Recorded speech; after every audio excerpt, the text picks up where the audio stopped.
More than 60 HBCU presidents crowded into the Oval Office for a brief meeting with President Donald Trump yesterday to lobby the administration for a much-needed increase in support through federal contracts and funding. Some HBCU supporters have questioned Trump's motives in bringing school leaders to the White House, including whether it was an attempt to show up former President Obama's own contributions to HBCUs. But for many, including some of the presidents who attended, it was important to have a seat at the table. After the Oval Office gathering, Vice President Mike Pence held a listening session with HBCU leaders, pledging the administration's full attention and support for the more than 100 colleges and universities that represent 3% of the country's 2- and 4-year institutions. He told them, beginning today, this administration is committed to making sure that our historically black colleges and universities get the credit and the attention they deserve. Our administration, at the president's direction, is working to find new ways to expand your impact. We want to partner with you, so get ready for a great and energetic partnership in the days ahead. White House Press Secretary Sean Spicer explained how the executive order Trump will sign today will boost HBCUs by connecting them with various federal agency programs. There's programs within each of the departments, the Department of Education, the Department of Housing and Urban Development, that affect grants or programs or direct funding that go to HBCUs for various different things, whether it's construction projects or teaching programs or mentorship programs, whatever it is, they span throughout the entire government. And I think that what we are committed to doing is ensuring that there is a high-level understanding and commitment to make sure that there's a direct pipeline to the President of the United States, that those programs are being executed in a way that's benefiting the future of HBCUs and the various projects and teaching that goes on there. Folks, HBCU leaders will meet with Republican lawmakers in an all-day conference that will include the controversial new Secretary of Education, Betsy DeVos. I have a couple of words about her later. Joining us to discuss this, Juliet Bell, President of the University of Maryland, Eastern Shore, Rick Galat, President of Grambling State University, and Kent J. Smith, President of Langston University, Oklahoma. Folks, how you doing? Good morning. Good morning. First of all, how long was the meeting? Well, we were at the executive building and in the Oval Office for total probably a couple of hours. Actually, in the Oval Office, 10, 15 minutes. And the assessment of that, so what was actually discussed? Was an opportunity to actually dialogue with Trump? Not directly with the president. That was more of a meet and greet, and then we had more of a dialogue with the Vice President, Pence. Would you have preferred to actually have a discussion with the president as opposed to only step into the Oval Office for a photo? Well, I think the opportunity to see the president face to face and to hear what he had to say in regard to his commitment to HBCUs was very important. So I think there will be time for future dialogue. And did they commit to that future dialogue directly with the president?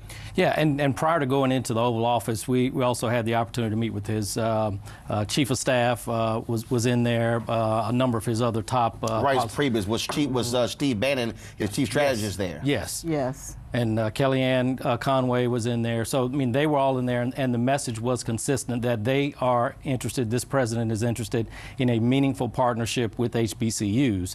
And so, again, each one after another, expressed the president's desire to have a meaningful partnership with HBCUs. So we're certainly encouraged by that consistent messaging. In his Black History Month statement about HBCUs, he took a shot at President Obama, saying that President Barack Obama essentially ignored HBCUs and their concerns.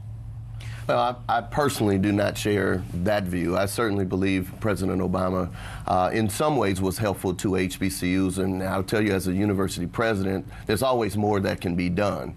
But I would not certainly have the view that President Obama did very little or nothing for HBCUs. You know, I think there's always an opportunity for improvement, and I see this as an opportunity for the university presidents to be at the table at the beginning of the discussion to express what our interests and concerns are. I agree. Well, and Roland, you met Michael Meadows, my SGA president, last week at Grambling. They were interested in me being here to represent their interests, not to look at what may or may not have happened in the previous administration. The students at Grambling, our alumni association, our faculty senate, all encouraged me to be here, to be in the room and a part of this conversation. And I think I can, say that the other fellow presidents are the same way. That you can't have an impact unless you are in the room. So at least we're encouraged that this opportunity has come about. He will sign an executive order today. Any idea what's going to actually be in that executive order? Well, certainly the expectations have been set, and certainly Johnny Taylor with the Thurgood Marshall College Fund has done a tremendous job of creating this opportunity. So the expectations for increases in year-round Pell Grant, infrastructure investments, all those things that are critical to our mission have been expressed as expectations, and certainly we feel very optimistic of what that might look like. Did Vice President Pence make any commitment when it came to the Parent Plus loan? He did not. He did not make any no. directly. Did anyone challenge him or ask him about that? Not directly to him, but we did with all the rest of the cabinet that was there. That is a request that we have collectively as HBCU presidents to not only increase the Pell Grant dollar amounts, but to move back toward year-round Pell Grants. When you look at our constituency, over 75% of HBCU students receive the Pell Grant in some shape or form, and so that's an important issue for us. And now, what did they say in regards to that? They seem to be receptive. Now, I would say we're cautiously optimistic, and the devil is going to be in the details, and we'll see what comes our way. So you have other meetings as well. So what are you hoping to get across to Republican lawmakers and Democratic lawmakers? Because at the end of the day, Congress will determine the budget. That's right. Absolutely. And I think one of the interests that I have is to ensure that the Republican Congress recognizes the importance of HBCUs, not only to the black community, but to the nation as a whole, and the contributions that we've made and the value proposition that the institutions bring.